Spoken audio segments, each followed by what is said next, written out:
I mean, speaking of money, when you look at, for example, Britney Griner's situation right now, where she's basically still locked up in Russia. Some bullshit. But from what I understand, the reason why they were even over there was because that's where they can make a lot more money, playing in Russia. That was the only reason she was over there, because the WNBA wasn't paying what Russia was paying. She goes over there just to make a few extra dollars. Next thing you know, she gets caught up in a damn war. Mm-hmm. And now she's what I consider a political prisoner. For sure. Do you know her, though? I've met her a couple of times, but I don't know her like that. But she don't deserve that. It's a real fucked up situation. It's very fucked up. It's very fucked up, because whether right or wrong, she done had to live with that trauma already. She already got the trauma, so it don't even matter whether y'all bring her home later on or she was still over there for a fucked up. So it's fucked up. You know what I'm saying? No matter how it goes, y'all did this all because it's a war or what. I don't really care the reason no more. It's like, bro, if she that much in trouble, send her over here and let us deal with it. Her troublesome shit.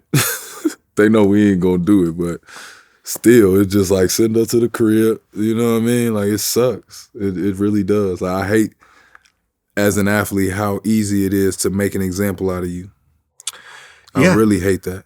Well, and then when you look at a lot of the NBA players' careers, whether it's, I just interviewed Eddie Curry, just a lot of people I interview, ultimately, once their NBA career ends, they usually go overseas, whether it's China or different parts of Europe or everything else like that.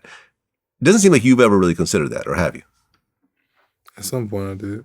Yeah? If it made sense. Did you get offers overseas? Yeah, but it wasn't for nothing that I felt like was worth me going over there. It's not enough money? Yeah, I'm really big on, like, I've never been a lazy motherfucker, bro. Like, I've never, like, though I've, maybe put a little more time into basketball than other things, I never saw other things as like, all I know how to do is play basketball. Like, so I just look at numbers. I always like looking at numbers as they made sense. And if you really think about it, I won half the battle already. Like, half the battle is being able to get yourself to a point financially that you got a nest egg so that you actually can make moves. You know what I'm saying? I think so many people probably getting the same check that I'm getting, right? That I'm getting right now. You can get the same type money as me right now, but unless you made the money that I just made in the last 10 years, you can't move how I can move. A lot of people don't understand that. And I didn't spend a lot of my checks from back then because it was like, from the last 4 or 5 years I did, because I had kids and a wife, and that shit is, that's a little more expensive.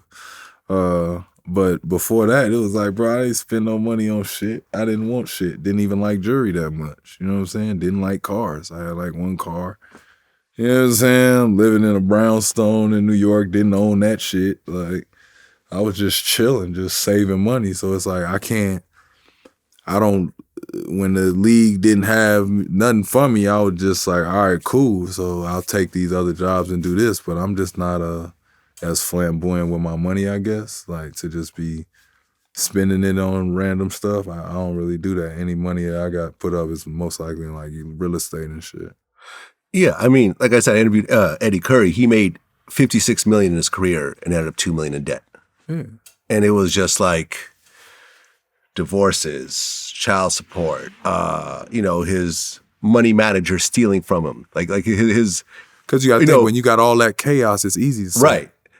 Like he gave his money manager power of attorney, and this guy went and took a $580,000 loan that he didn't know about.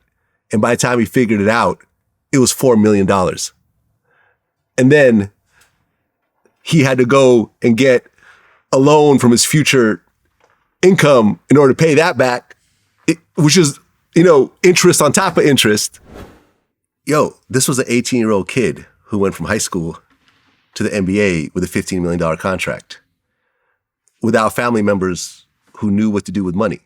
You know what I'm saying? Like, I've always looked at money as, I've never looked at such thing as a middle class. There's either rich or poor.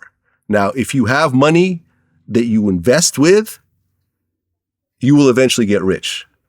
If you spend all your money, it doesn't matter if you make $10 million a year, you will end up poor. And if you don't have that financial literacy And if you don't have people around you who are actually teaching you, or if you're learning it yourself, there's no way you could actually get to a financial level. Like I used to fuck off my money over and over again until I finally started making money. And I'm like, okay, I'm going to start reading books by Warren Buffett. I'm going to like actually learn how to invest my money myself in the stock market and everything else like that. And that was a complete, thank God I did that, or else I'd be potentially broke right now. I mean, you yourself, when you first started making money, did you ever get ripped off, or did you really take the time to really learn what to do with your money? I hired an accountant. I hired a financial advisor, and I made sure they hated each other. They was always trying to like outdo each other with what they knew. Initially, they like really like you need to get rid of him. You need to get rid of him type shit. Was that Biggie line? Got lawyers watching lawyers, so I won't be broke. Type shit.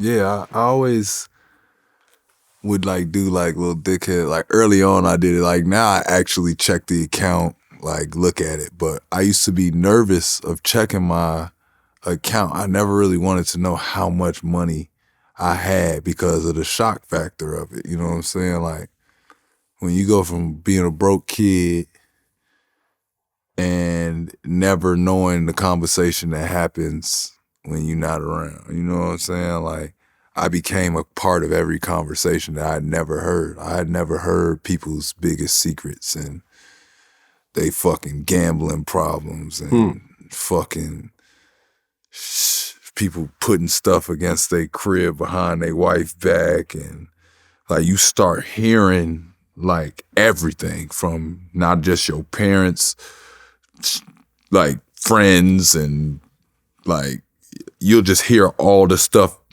hearing the stuff that my parents had held down for all these people around them, and the scale of what my dad was making and what my mom was making, to hear that they was dishing out this much money to other people to help them, and that they was looked at like that. And then for me to inherit now the web of people that's around me, it was like everybody is now telling me their problems. I couldn't have a conversation with somebody without them telling me financially how they could use a win. You know what I'm saying? So It was like I was trying to hide that from myself. I would call my accountant and my financial guy and be like, I want the records from my 2014 fall of my spending. And but I was like, ask a quiz and like pop quiz, like, yo, get me the records from this and woo woo. But it was really just to keep them on their toes. Like I always wanted people to feel like, I know that's sitting there, but I'm going to check on it every month. And the times you think I'm not, or I ain't going to want the paperwork or something to happen, like if it take longer than an hour, I might be threatening to fire your ass. Like, see what I'm saying? Like I was always like that, and they always felt that presence. And then my brother, he was like a dickhead off the bat. So it was like you never really got a smile out of him. So when I brought him on, it made people uncomfortable to even play with us like that, because they like, this dude, he don't want to hear nothing but the real facts. He don't want to have a friendly conversation with you, nothing like that. And I'm thankful that I put in position who I put in position, because fast forward now, it was like when I'm like, yo, do I need to woo-woo? They're like, well, we don't need to panic about nothing. Like, you know what I'm saying? If you don't want to take that over there, this is all you have to do. You make this a year, woo, woo, woo. This is how this is going to work, and that's how that works. Yeah, I mean, listen, I interviewed Jose Canseco. He went from being one of the highest, baseball players ever to World Series wins and everything else like that to sleeping in someone's garage. How does it feel to be Jose Canseco, two-time World Series champion, all these other awards? Everyone knows you. You're bigger than baseball. And here you are in jail in a dirty cage eating shitty food with a bunch of criminals around you.